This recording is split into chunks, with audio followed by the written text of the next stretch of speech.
The girls are really mad at Fani Willis, and personally, she is my shiro. I am loving Fani Willis. Now, for those of y'all who don't know who she is under investigation for some sort of fraudulent practices, not fraud, but ethical, practices, etc.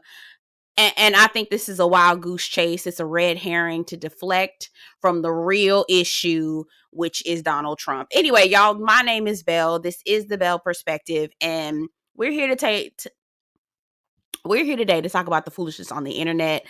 If you're new to my channel, I talk about books, TV, movies, all kinds of things on this channel. So definitely take a look at my content and subscribe if you like it. And if you're returning back to my channel, hey girl, hey person, hey, welcome back. You already know the drill.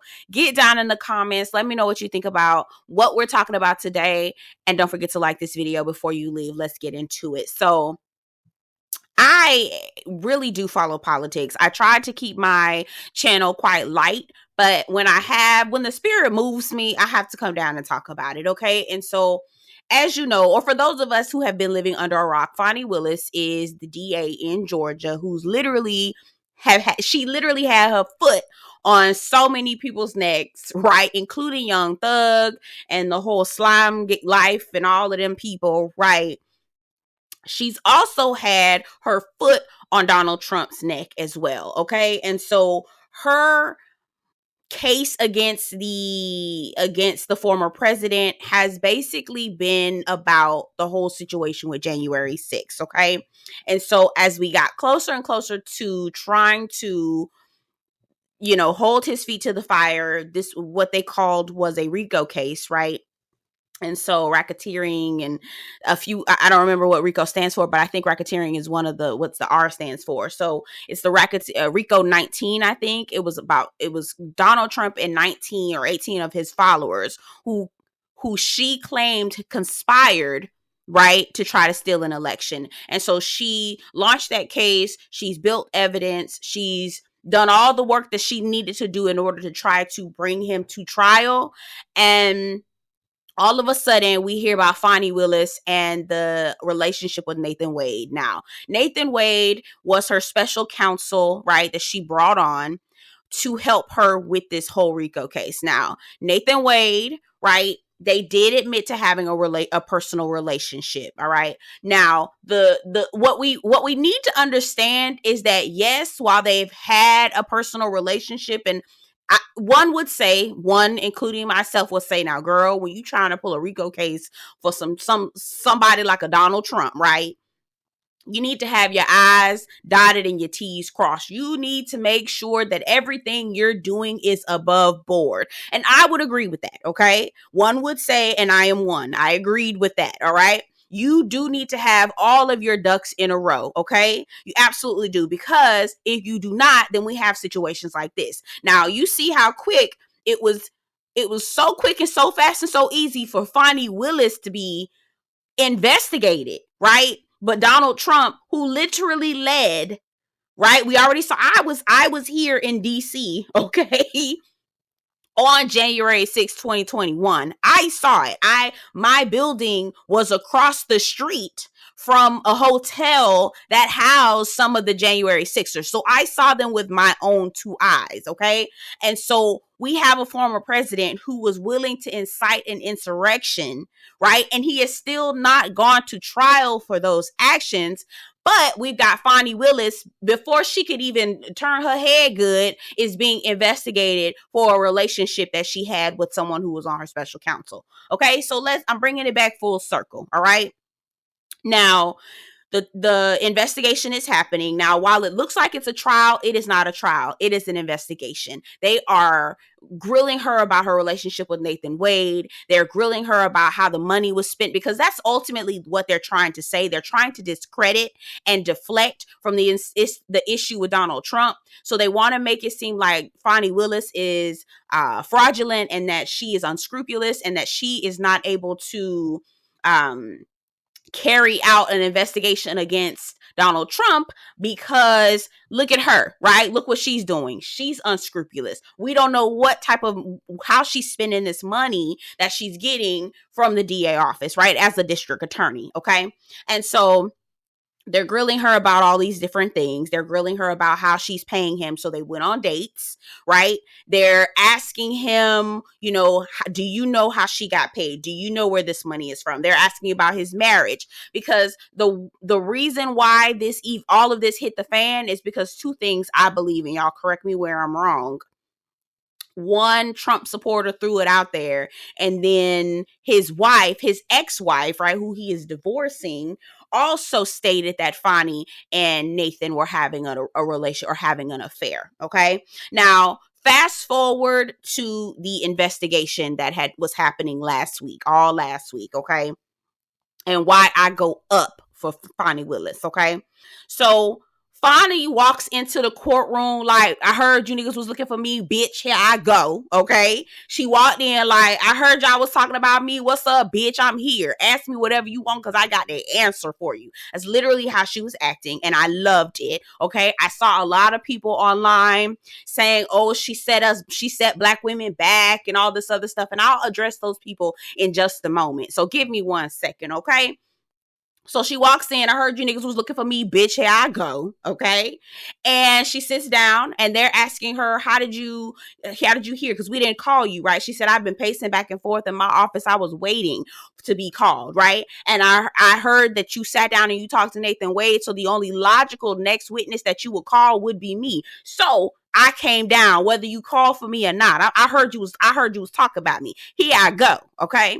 And so the investigator is asking all these questions. She's having to coach her on how to ask qualifying questions, concise questions, because the investigator is not asking qualified questions, right? So Fani Willis is in front of 6 attorneys, right? Now, here's the thing about the brilliancy of Fani, okay? 6 attorneys. And she was able to literally single-handedly give them the business, right? Even, I believe there was a judge that was a Republican judge who also was testifying as well, and was also just as annoyed and disappointed with the investigation that was happening, that we were watching, right? So they're asking her, where did you get the money from to pay Nathan Wade? She said, I've always paid him in cash. What it sounds like to me is that Fani was dating Nathan Wade, right? Let me back up. It sounds like Nathan Wade and Fani first started out as friends. He then had some sort of health situation.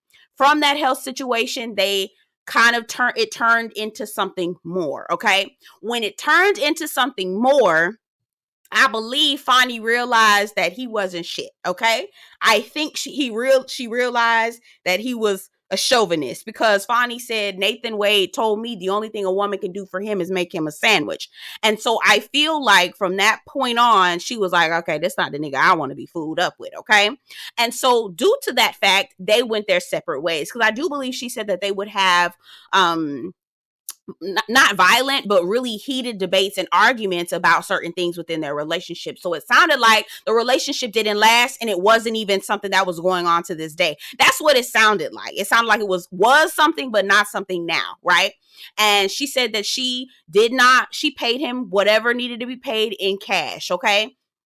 So, and they were asking her, well, where are the accounts coming from? Where did this money coming from? Okay, you saw him in the condo. What were you doing here? Like, just all of these questions that were so intrusive, that didn't have anything to do with the price of tea in China. And honestly, Fani had to call them out several times and say, you need to be asking qualifying questions. Your questions aren't concise enough for me to answer them. I said, you know what? It's crazy that you're able to sit up here and gather these holes like this.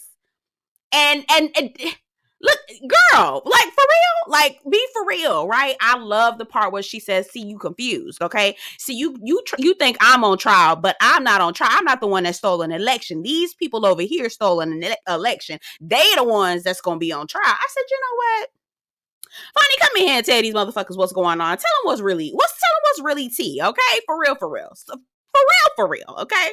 But where I just go up for Fani is because here we are as Black Americans who have, been taught and grilled and instilled in us, whether we liked it or not, to respect white folks, to act a certain way in front of white folks. Y'all know that. Y'all getting loud over here in front of all these white folks. Like, the standard of being is whatever white people think about you, okay? And that includes, if you're in court or if you're in trouble legally or any type of thing like that, you better, be polite. You need to, act like you got some manners. You don't be mouthing off. You don't talk back. You don't do any of those kinds of things. And here is this Black woman standing 10 toes down, defiantly saying, I heard you niggas was looking for me, bitch, here I go, okay? Questioning them, questioning their intelligence, right? Questioning their ability, like literally just coming for them, making them flustered. And I said, you know what? This is defiance on a whole nother level, right? And the reason why I say that is because Black folks always seem, and I don't want to generalize us, but a lot of us feel like the crown that we should wear is humility and long suffering, right? If when they go low, we go high, right? You don't need to show somebody that you're aggravated or bothered. The best way that you can get revenge is to, move on and be great, and all. Best revenge is your paper and all this other stuff. And don't get me wrong, you don't have to fight every battle, right? You don't have to fight every battle, but you do need to defend yourself. That's something my grandma used to always tell me. You ain't got to fight nobody. You ain't got to put your hands on nobody, but you do need to get them niggas up off you. You know what I'm saying? And so I felt like this was Fani's way of getting them niggas up off of her. And I loved it. On Twitter, I'm reading, again, I'm reading racist tweets. Oh, you take the girl out the ghetto, but you can't take the ghetto out the girl. Just foolishness like that. Of course they're gonna say that when you have this Black woman up here being defiant, right? She's not yes ma'am, no ma'am, yes sir, yes boss. No, she like, no ma'am, your questions are trash. You need to ask qualifying questions. What law school did you go to? I went to Howard, okay? Like, she was gathering the people, and I appreciated every moment of it, okay? So other women, Black women specifically on Twitter, this sets Black women back. The way that she handled everything was just so unprofessional, and she didn't do well for us. And she was acting like a ghetto queen and all this other stuff. And I'm like, she's acting like a ghetto queen because she's expressing how frustrated she is with being investigated for something that doesn't have anything to do with the price of tea in China, when you got a motherfucker that done stolen an election and she's sitting before an investigator before he is. Like, be fucking for real with us, okay? Like, the way that I feel like this is the way for us to truly be defiant, for us to truly make our mark on history by standing up for who we are, standing up in the face of adversity and really giving it to it. Do you know what I'm saying? Like, not backing down, not taking the quote unquote high road all the time. Because guess what? Every time you turn the other cheek, it's your cheek that's getting fucked up. It's not nobody else's cheek that's getting fucked up. It's really not. And so I all hail to Fani, y'all. I feel like this is a rant, but I loved it. And when I tell you, I watched that investigation. She got grilled for a couple hours. I watched clip after clip, just soaking it all in. Like, this is how you handle it. Now, again, did I wish that she had dotted her I's and crossed her T's and not grabbed him? But I guess maybe she grabbed him because she thought he was one of the most qualified attorneys to do this, right? Or for whatever reason she grabbed him. I do not know, okay? But I still feel like, even in the face of all of those things, okay, I'm not defending the decision she made. What I am defending is how she approached the situation during the investigation. Yes, you're bringing me here, but you're not going to talk to me any kind of way, right? Because the investigator was raising her voice. You're not going to talk to me any kind of way. You're going to get your shit right. You're going to speak facts. You're not going to slander my name. You're going to get this motherfucker right. Do you understand? And I loved it. That was pure defiance, and I was here for it. Absolutely was.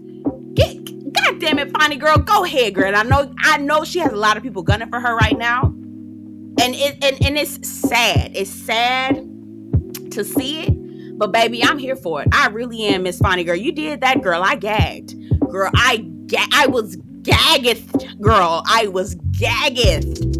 For real. Anyway, y'all get down in the comments. Let me know what y'all think about everything. Have y'all been following the investigation? I don't want to call it a trial because she does not need to be on trial because she has not done anything illegal so far, right? That we know of. And yeah, again, like my grandma used to say, child, you ain't got to put your hands on nobody, but you do got to get them niggas up off you. And baby, Fani was getting them motherfuckers off of her.